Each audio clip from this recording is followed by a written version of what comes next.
ডুগু বেশ জব্দ হয়েছে তো। মোটু আর পাতলু টুনটুনি চাপে ডোব পড়তে বসছে নিয়ম করে।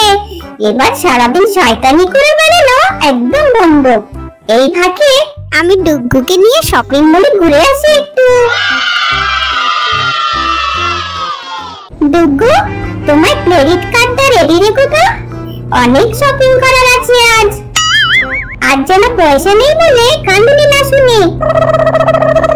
এই মা, আমার বলটাতে জলে পড়ে গেল, কি হবে এবার? কেন, কি হলো?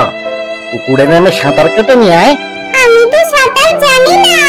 ছিঃ ডুডু, ছিঃ, তোর থেকে তো একটা রাস্তার কুকুরও ভালো, সেটাও সাঁতার জানি।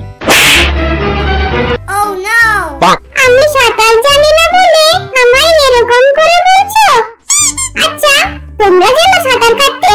হ্যাঁ নিশ্চয়ই জানি, বলেই তো বলছি তোকে। তবে রাস্তার কুকুর আর তোমাদের মধ্যে পার্থক্য কি রইল? কাল থেকে আর তোমাদের মাস্টার মশাই বলবো না, মোটু কুকুর আর পাতলু কুকুর বলে ডাকবো, ঠিক আছে?